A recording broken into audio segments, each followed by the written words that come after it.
So in this problem, curvilinear motion of the particle is defined by Vx is equal to 25 minus 8t meter per second, and the y component of position, this is equal to 48 minus 3t square. Okay, and some initial conditions are given. At t is equal to 0, x is equal to 0. So this is the position of the particle when time t is equal to 0. Okay, and we have to find at time t is equal to 4 position, velocity, and the acceleration vector. Okay, so Vx, this is given, that is equal to 25 minus 8t, and y is given, which is 48 minus 3t square. Okay, and finally we have to find out position, velocity, and the acceleration vector.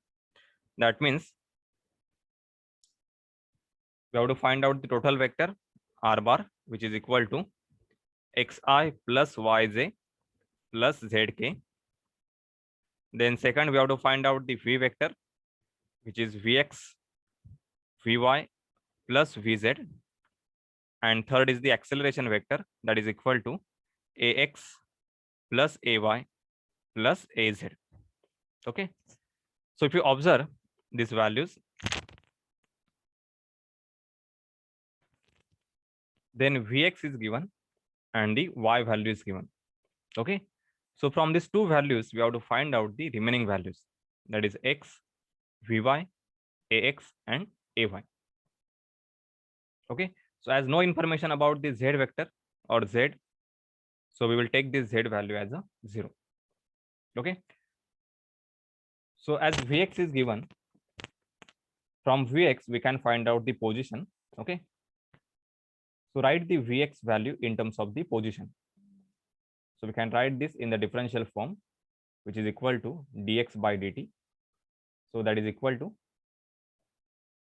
this 25 minus 8t.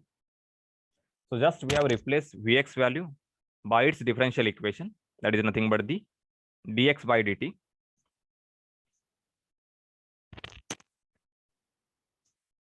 So from this dx by dt, we can write dx is equal to 25 minus 8t into dt. Okay, and now you can integrate this equation. So from this integration, on the left hand side, we will get the position, which is x, or the x component of the position vector, that is equal to integrate this equation. So this is 25t minus 8t square by 2. Okay, and plus the constant of integration. So you can take this value as a c1.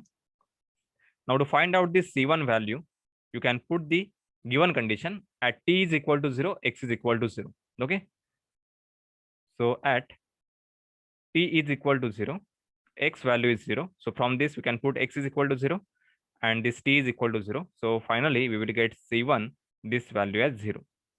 Okay,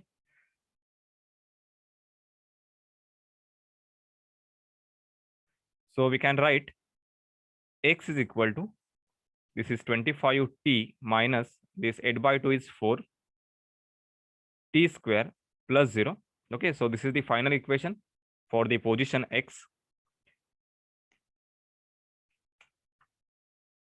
And to find out the x component of acceleration, that is the ax, this is equal to, use the differential equation for acceleration. It is nothing but dvx upon dt. Okay, so just differentiate velocity with respect to time, that will get the acceleration. So this is the x component of velocity, that is 25 minus 8t. So differentiate this equation. So ax is equal to d by dt of 25 minus 8t. So that is equal to, differential of 25 is 0 and minus 8t. So it will become minus 8. So this is meter per second square. So this is the x component of acceleration. So this is x component of position, this is x component of acceleration, and this is x component of velocity. Okay, Now refer the equation for the y. So y is given as a 48 minus 3t square. So from this y, we can find out the vy, that is equal to dy upon dt. So just differentiate y with respect to time, we will get the velocity in the y direction. So that is equal to 48 differentiate 0 and minus 3t square, it will become minus 6t. And ay, that is a y component of acceleration, again differentiate velocity with respect to time.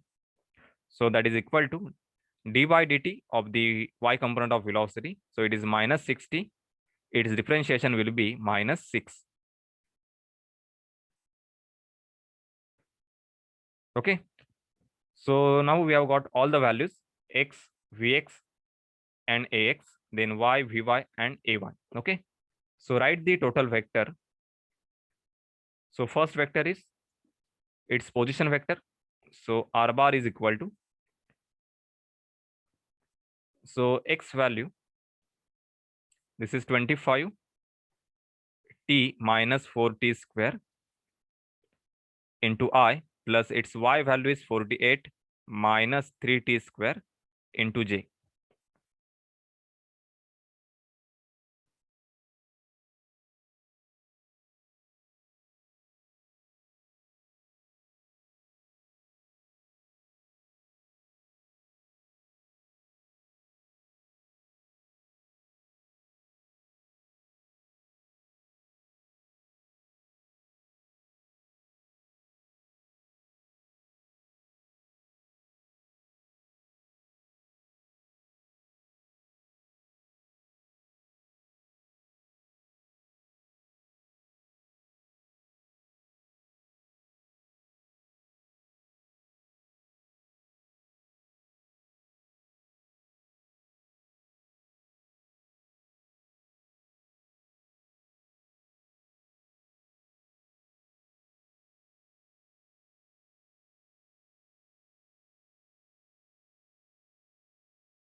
And now in this equation, put the value t is equal to 4 seconds and get the value of r bar, then v bar and the a bar. Okay. And also find out the magnitude. So for the magnitude, use this equation. So this is a, that is the magnitude. Take this square root. Similarly, find out the v and the position vector, that is r.